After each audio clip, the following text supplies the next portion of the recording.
Greetings, fellow painters! Today I've got something a little different for you as we take a look at some of the miniatures from the Dragon Eclipse board game and discuss whether or not we feel that they're worth painting.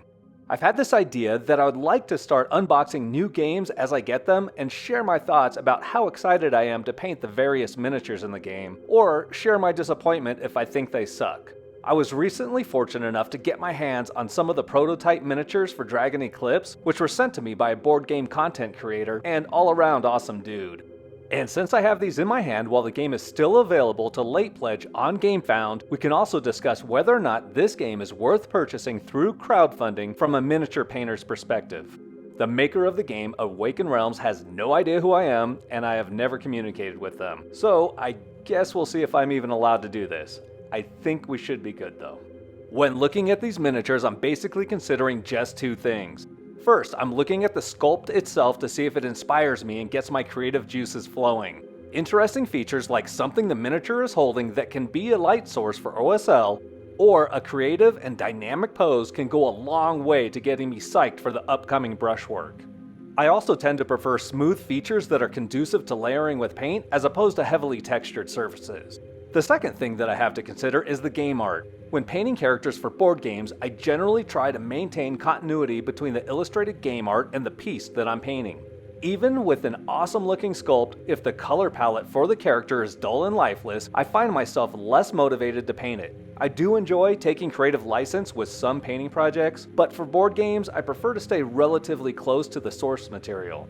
With all of that out of the way, let's take a look at some of these miniatures. The very first thing to point out across all of these miniatures is that they are prototype miniatures, which is both a blessing and a curse. These prototypes are resin 3D prints, so the details are incredibly sharp and probably a little higher resolution than what you'll see with the final production models that will use softer plastics and cast molds. But the downside of these resin prototypes is that they are ridiculously fragile and not realistically sturdy enough for handling in a tabletop game. Just about every one of these figures had some bit or bob broken and or missing.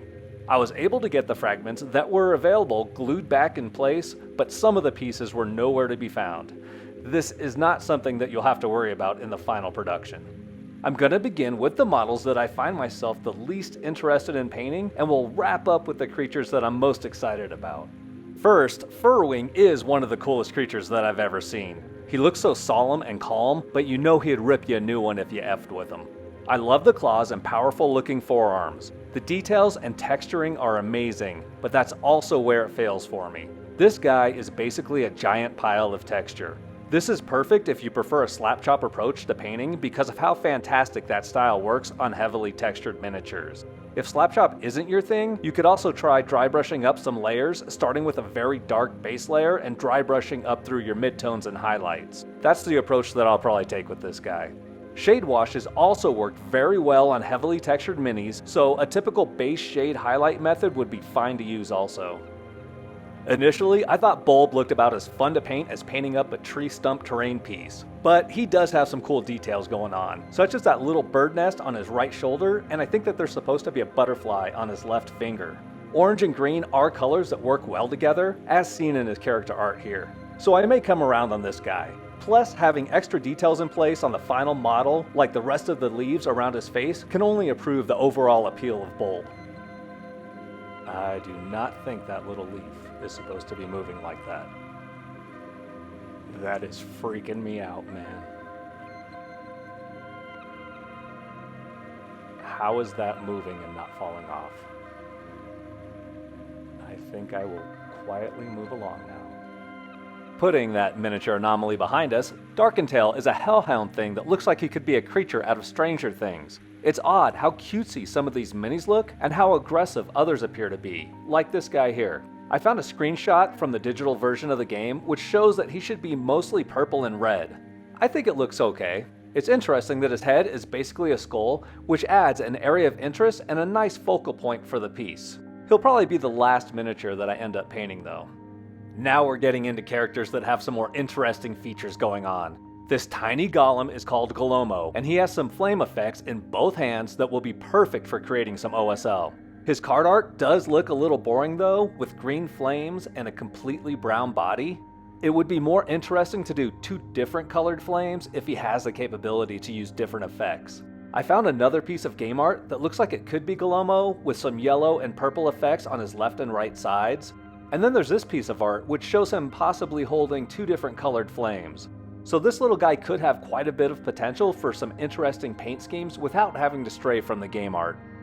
Now I love the sculpt of this little dragon. He looks so sinister. It seems that each of the little dragons in this game is tied to an element or weather effect or something. This little guy is called Shadeclaw, so maybe he represents darkness or shadow. The color palette in the character art looks a little lackluster, but maybe instead of the white and dark gray, I can go from a light blue to a dark purple and still keep with the shadow theme. Iceling has some potential as well. I mean, who doesn't like baby blue and pink? Shoot, that was a fashion trend back in the 80s. Maybe it's a little boring, but I think I can do some cool stuff with the sculpted base. I could even forgo the game art altogether and go for a lava dragon. But I think I'd like to give these away once they're all painted up, so I'll try sticking close to the game art. I thought this was a water-based creature when I first saw it, but the name Windraiser says otherwise. Either way, it's a pretty cool looking piece, and I'm gonna have fun painting her up. I like the little extra details on the chest and ends of the hair. Now this little guy I should not like. I mean, he's just too cute with his angry eyes and all, and there just isn't much going on with his sculpt. But this is one of those cases where the game art inspires me. The color palette is vibrant with lots of contrast, and I think he's going to be a blast to paint. These next 2 miniatures are my favorites. The pose of Elkthorn is so dynamic and interesting, it's just perfect for some high contrast lighting. Maybe some bright sunlight coming from his upper left, leaving his heavily exposed right side in deep shadow, which would be perfect for a blue bounce light, or any other color really. I love how the left arm is crashing into the ground. This guy looks ominous, like he could be a creature from Blood Rage, especially with some red OSL in his eye glyph. I'm not sure I'm crazy about the orange leaves in the character art, but I can work with it. Elkthorn will probably be the first model that I paint up. Emberling will most likely be the second model that I paint. He's kind of your typical red and yellow dragon, but his pose is just out of this world.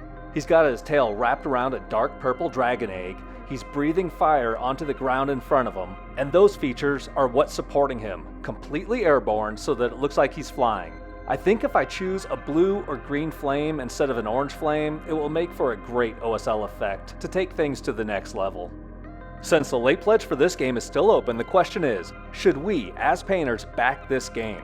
First off, let me start by saying that I don't think any board game is worth crowdfunding solely for painting the miniatures. There are many other projects out there that specifically cater to miniature painters with higher quality miniatures. However, if the gameplay found in this board game is something that interests you and you're a miniature painter, then backing this game during the crowdfunding campaign is something you might want to consider. This may be purely anecdotal, but I found that as games age, the quality of the miniatures deteriorates. As copies of miniatures continue to be produced using the same molds, those molds start to wear, and that wear can be seen in how clean the miniatures look. You'll see more significant mold lines, flashing, and in some cases shifts in the miniature like the molds were not properly aligned. I'll show you a quick example of some miniatures from the original Nemesis game, which I didn't pick up until early 2023. This captain character that I'm in the process of painting for an upcoming video has an obvious deformity in his sculpt. Now, I actually think that this pose looks pretty darn cool with his weapon tucked behind his leg like this, but I didn't realize that this was a defect until I'd already started painting the miniature. His weapon is clearly supposed to be held out to the side of the character. Without cherry picking, I reached into the box and grabbed the first enemy character from the top of the box, and you can see how the 2 parts of the mold are offset a bit. This is the most difficult type of defect to clean up prior to painting, in my opinion. I think if you're into painting, getting earlier copies of games could potentially result in a more enjoyable painting experience, whether that is crowdfunding or just a very early retail copy. I won't go on and on with examples, but I will quickly point out that I have had positive experiences with the quality of the miniatures in crowdfunded games such as Massive Darkness and Marvel United, whereas I've had more negative experiences with the quality of miniatures with retail copies of games that I purchased several years after release, such as Blood Rage and Cthulhu Death May Die. Let me know if I'm just imagining this shit or if you've had similar experiences. Personally, I am not backing Dragon Eclipse because the gameplay isn't something that interests me. so I will be giving these miniatures away once I get them all painted up. However, I did back Nemesis Retaliation and Grim Coven during their crowdfunding campaigns for the reasons I mentioned above, and because the gameplay is something that I feel suits me. Thank you so much for sticking with me while I rambled about these prototype miniatures for the Dragon Eclipse board game. We'll get back to painting some miniatures next week. Please hit the like button and subscribe to the channel to join our growing community of painters.